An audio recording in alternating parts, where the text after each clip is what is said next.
Welcome to Illuminati Silver. We tell you the truth about silver. Today is Saturday, the 27th of October, 2018, and we're providing our gold and silver weekly update for the week ending the 26th of October. Gold rose $7 last week from $1,226 to $1,233, having hit a high of $1,243 and a low of $1,220. In sterling terms, gold finished the week at £961, up £23, and in euros it closed at €1,081, up €16 on the week. Silver rose 7 cents, from $14.64 to $14.71, having hit a high of $14.81 and a low of $14.52. In sterling terms, it closed at £11.46, that's up 26 pence. And in euros, it closed at 12.90 euros. That's up 0.19 euros. The gold to silver ratio rose again slightly this week from 83.74 to 1 to 83.82 to 1. The Dow Jones closed on Friday at 24,688, down 296 points on the day and down 756 points on the week. And the NASDAQ closed at 7,167, down 151 points on the day and down 282 points on the week. Brent crude fell $2.16 from $79.78 to $77.62. And US light crude fell $1.53 from $69.12 to $67.59. The dollar index stands at 96.35.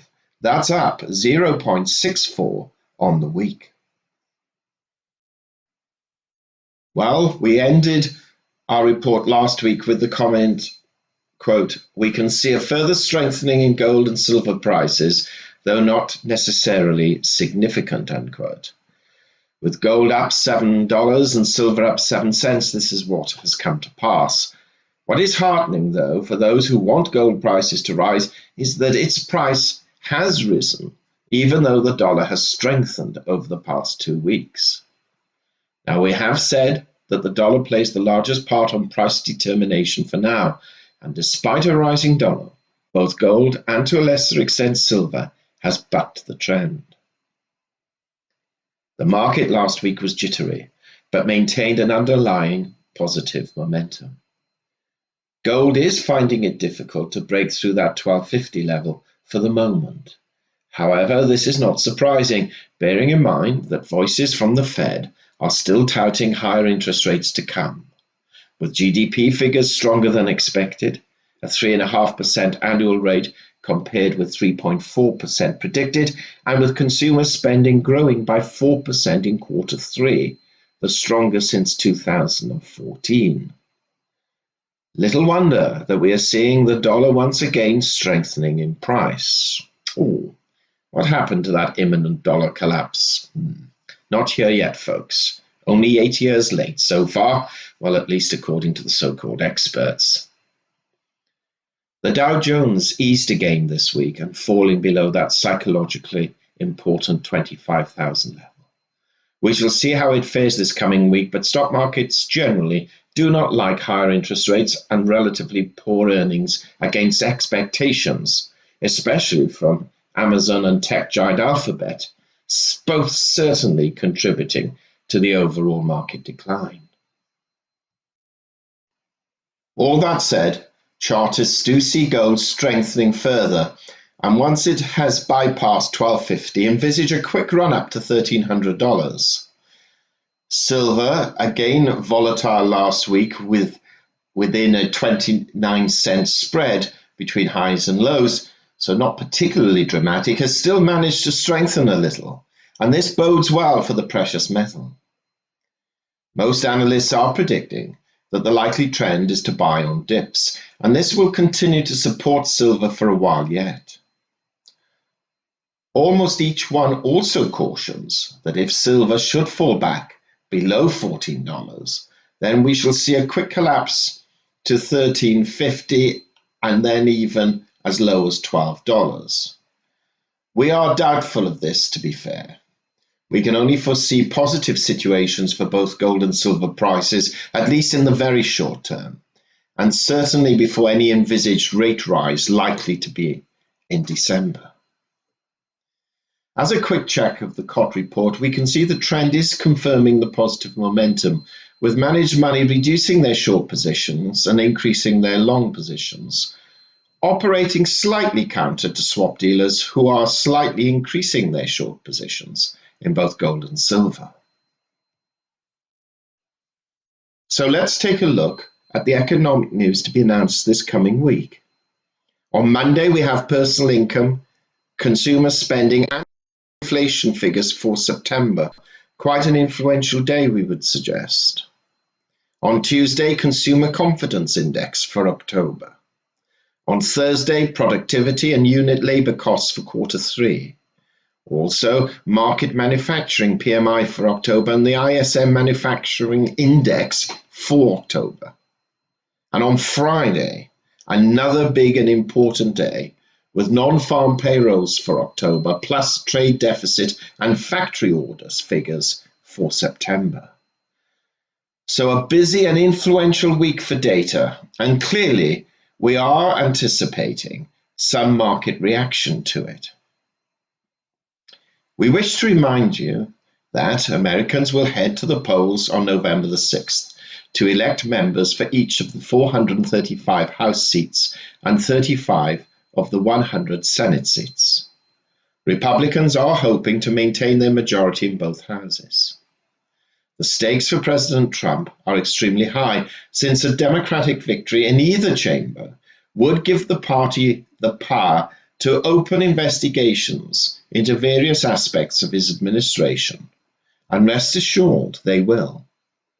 This is why we have and will continue to enter this important period of uncertainty with cautious advice. We have the Fed on one hand saying the economy is strong, so let's raise rates, which would normally have a downward effect on gold and silver. And on the other hand, we have the possibility that if the Democrats win at least the House, then the president and his staff will be marred and hindered by further investigations and may even find it difficult to advance any contentious program, as the House may refuse to fund them. So once again, we see both gold and silver strengthening this week, if only because of the uncertainty of the elections, and the strengthening dollar will have to give a little ground soon, as there are too many factors, at least very short term, which could affect government policy or its ability to carry out that policy and thereby affect dollar value. Rest assured, we still foresee a strong dollar for some time to come, but we also see investors hedging that little bit more, especially towards gold and also silver, until at least the uncertainty of the elections are over. On Thursday, we are launching our Inner Sanctum. We have issued a number of teaser videos in a fun context to remind you, our subscribers and our viewers, of its impending launch. Please rest assured that what we put inside the Inner Sanctum is quite serious and in many ways contentious.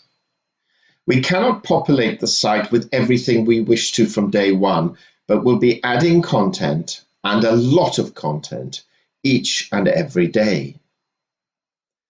Everyone who has signed up to our free membership mailing on our existing site will receive emails on Tuesday and Wednesday advising them what to do and what the various options are.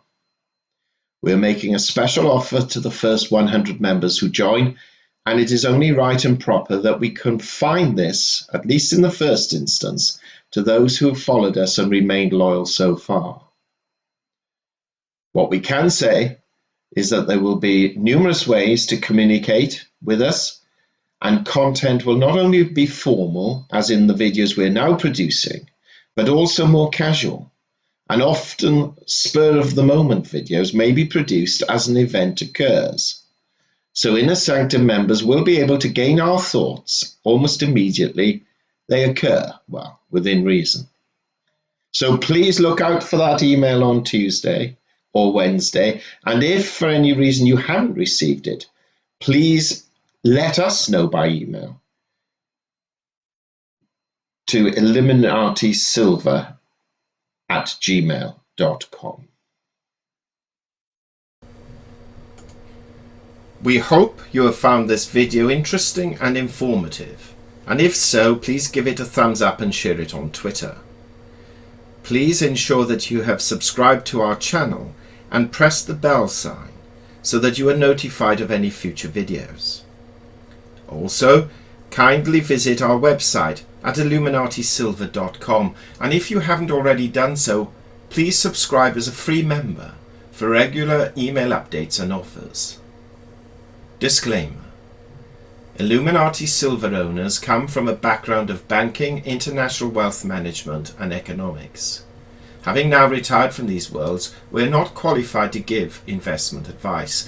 Therefore, this and other productions must not be deemed to be giving such advice and merely represent the personal views of its owners.